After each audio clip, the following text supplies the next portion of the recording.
dry. Wet. It's climate. We exist on planet Earth because we are just the right distance from the sun. So, it's not too hot and not too cold. Earth is home to many species of plants and animals that live in the deepest oceans to the hottest deserts. It's our responsibility to protect these ecosystems. Even though humans have only been around for a small part of Earth's history, our actions are harming the health of our planet. The sun keeps the Earth the perfect temperature, allowing life to grow and prosper. But our Earth's temperature is rising. Dangerous gases from our factories, cars, and landfills are trapping the heat from the sun, impacting the atmosphere to be hotter and hotter. As a result, the ice caps are melting, seas are rising, and ecosystems are dying. But there are amazing people doing things towards a greener future. In Bogota, South America, a man named Oscar Mendez is designing homes made 100% from recycled plastic from garbage dumps and landfill sites. Others are creating solar-powered cars so they don't release pollution into the environment. Others are creating green spaces in cities where trees can be planted and wildlife can find home. Together, we can create a clean and safe future for everyone and everything on Earth. We all have a part to play. Now it's time for Animal of the episode, Polo the polar bear. Polar bears live in the annual Arctic Sea in northern Canada, Greenland, Norway, and Russia. Adult males, like this guy, he's pretty heavy, can weigh up to 1,430 pounds. And they can grow up to 9 feet in length. That's like Sahil and I's height combined. Polar bears are the world's largest terrestrial carnivore. However, climate change is impacting polar bears like Polo. Sea ice is melting early on and forming on later in the year, giving them less time to hunt. As their ice habitat shrinks, it'll lead them to feel hungrier and skinnier, giving them a challenge to survive. In order to help polar bears like Polo, we must take climate action. It's time for the interview of the episode. Today we're joined with a super special guest. Introducing Kasha. Hi, it's so good to be here. Thanks for having me. Of course. So the first question we have for you is, in one sentence, who are you?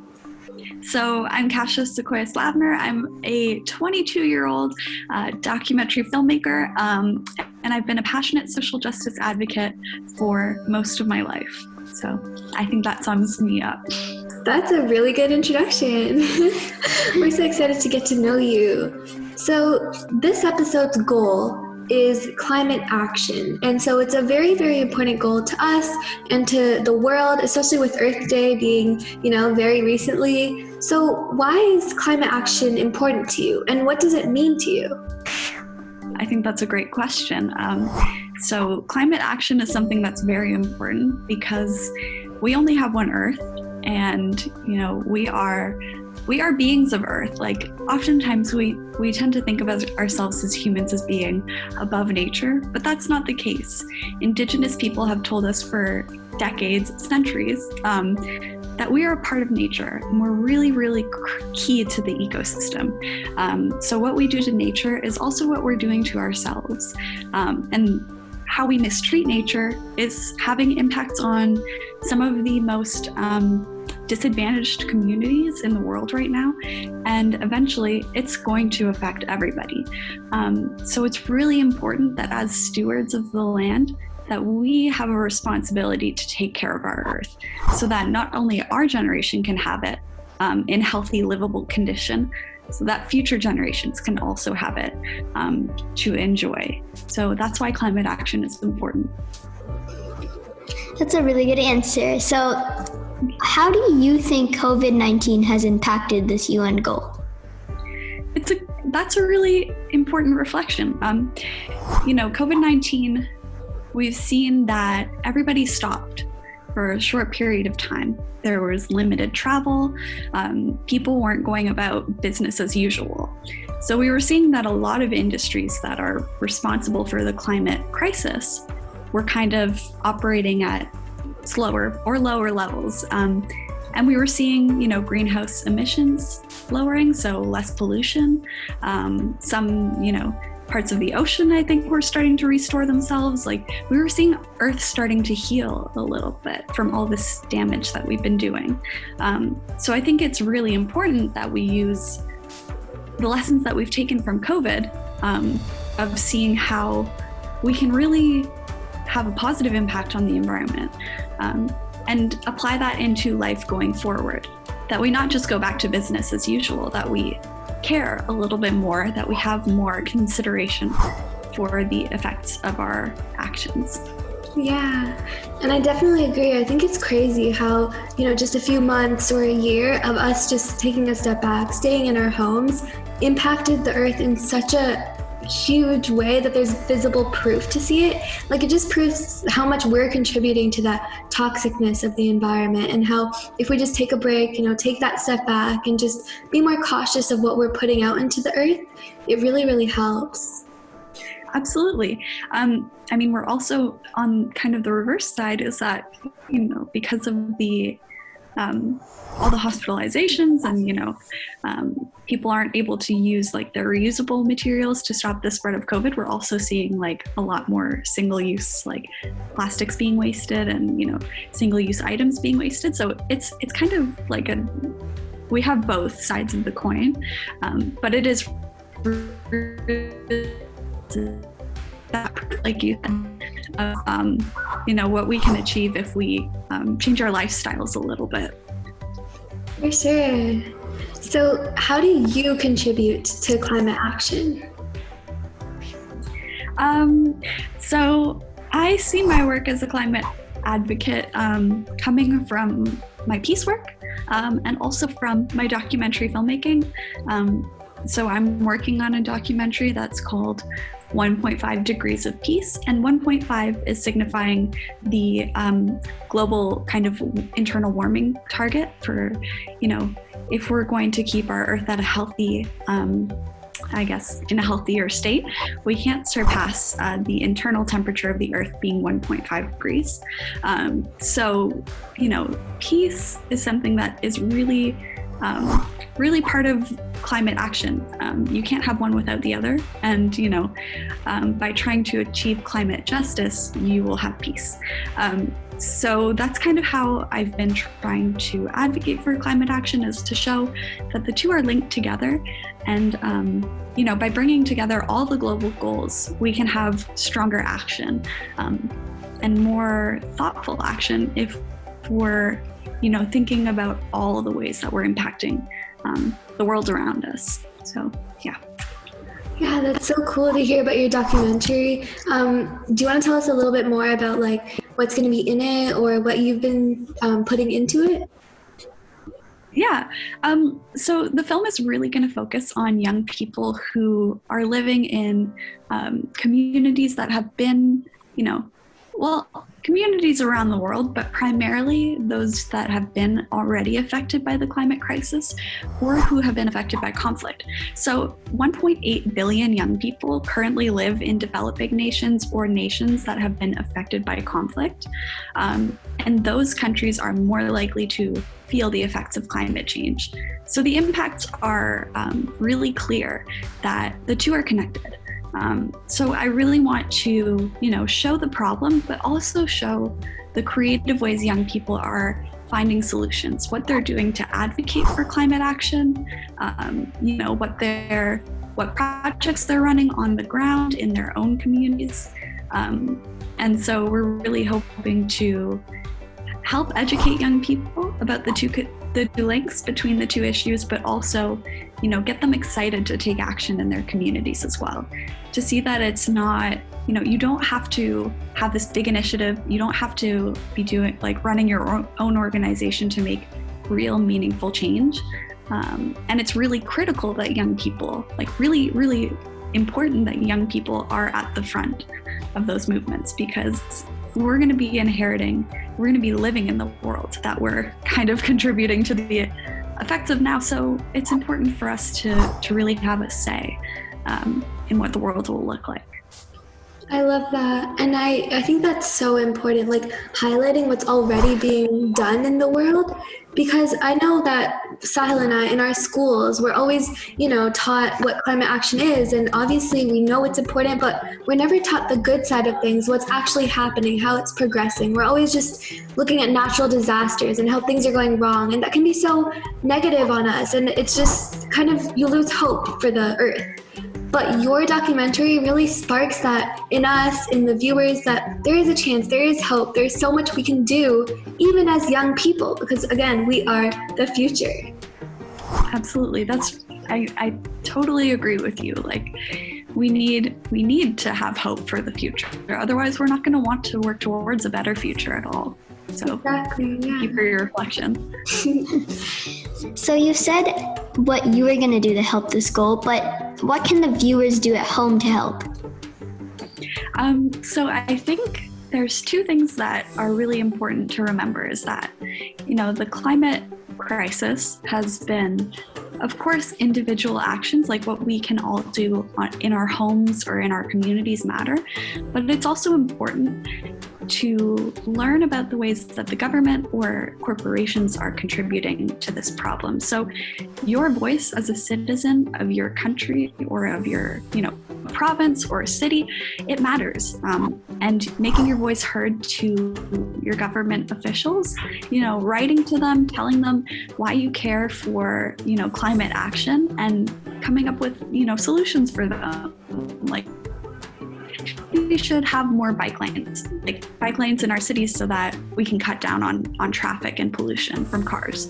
Or, maybe we should have better composting programs across the whole city. These are small things, but making your voice heard and your concerns and your needs heard to your government is really important. And then also just taking steps in your own community, maybe starting an initiative within your school for Earth Day, or, telling your friends about climate action. There are so many things that you can do at an individual level to care for your earth, and remembering to give thanks to the earth. We are so lucky to live in this place that supports us, and we should be mindful about how much we're taking from the earth. So, having a kind relationship to Mother Earth, I think is really important as well. I love that. And this is actually a totally new perspective to me, that it doesn't have to be, recycle or do this. Of course, you have to do those things, but you have a voice that is bigger than that, because you're able to contact the government so easily, especially with, the technologies that we have, the resources that we have nowadays. It's so easy to get in contact with someone. And if it's that person of power who actually has, more influence that maybe you do as a 10-year-old or a 16-year-old, then it's going to be so impactful, just your voice to them changing, your local community. It's going to be so amazing and impactful to see. Yeah, especially since, a lot of people might say voting is so important, but what about the people who can't vote yet? So becoming engaged or, making yourself heard in that space, you're still an active member of, wherever you're living. So you don't have to voting is great for everybody who's over 18, but, telling your government representatives what you really want is part of that.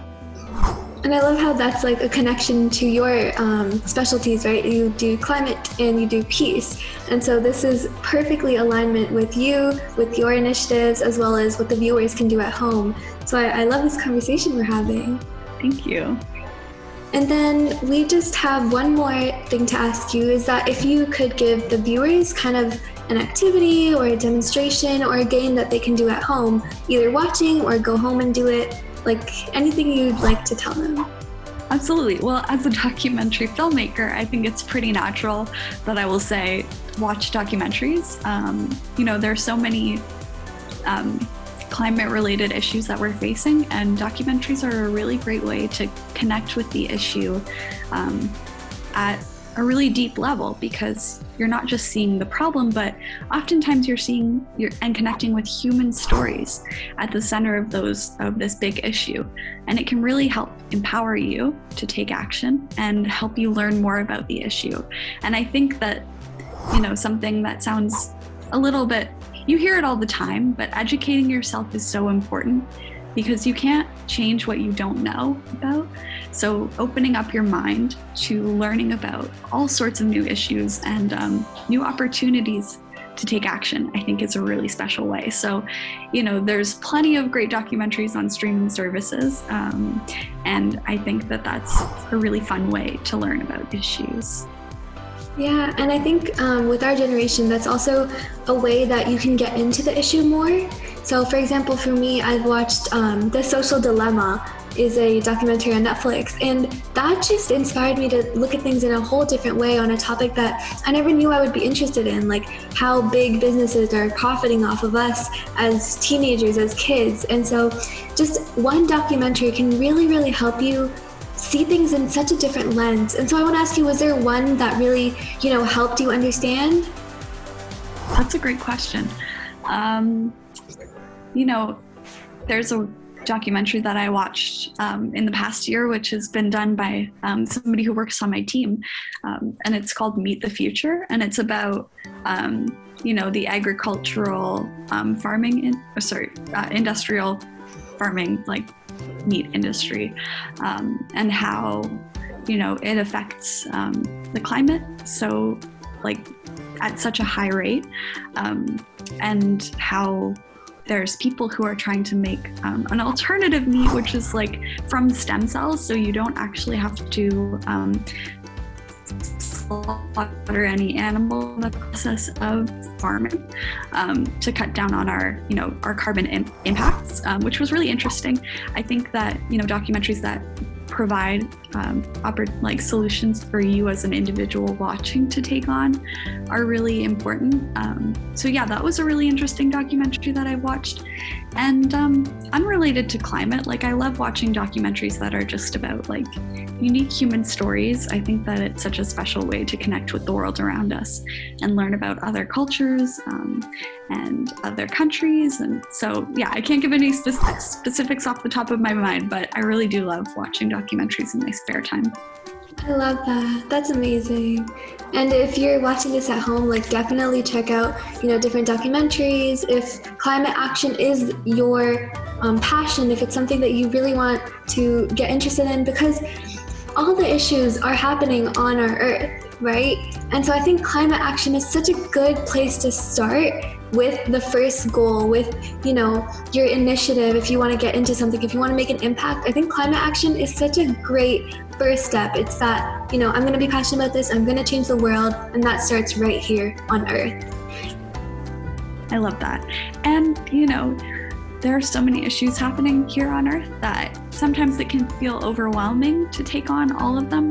So starting in one specific area is a totally great way to get into activism, to get into being a concerned, caring citizen of your world. So yeah, just start with one issue and then work your way up from there. There's so much to do. I love that. Thank you so much for joining us today. We hope you had fun. We had a lot of fun. Yeah. I certainly did. Thank you so much for having me. This has been great. Thank you. We learned so much. Have a great day. You too. Bye. Before we finish today, let's highlight 8 things that you can do right now. Write a letter to your government, urging them to take ambitious action towards climate change. Use energy wisely and save money too. Here are some specifics. Unplug computers, TVs, and other electronics when you're not using them. Wash clothes in cold water and hang dry clothes when you can. Eat for a climate-stable planet. Eat more meat-free meals. Eat more organic and local foods. Grow your own vegetables. And don't waste food. Start a climate conversation. Talk to your parents, friends, and peers about climate change and how you can make a difference. Green your commute. Whether that's taking the public transport, biking more often, or carpooling with friends. Reduce your trash pile. Use reusable bags, recycle everything you can, and drink tap water, not bottled water. Save water in any way you can. Turn off the tap when you're brushing your teeth, and take shorter showers instead of long baths. As you grow up, choose a green career. That can range from designing satellites to NASA to fixing wind energy generators. Many of the possible careers haven't even been thought of yet. You could invent your own career.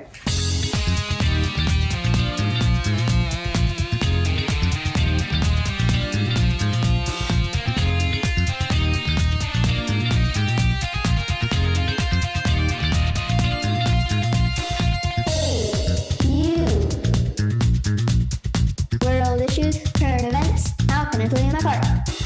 Hey, you. I want to get started now.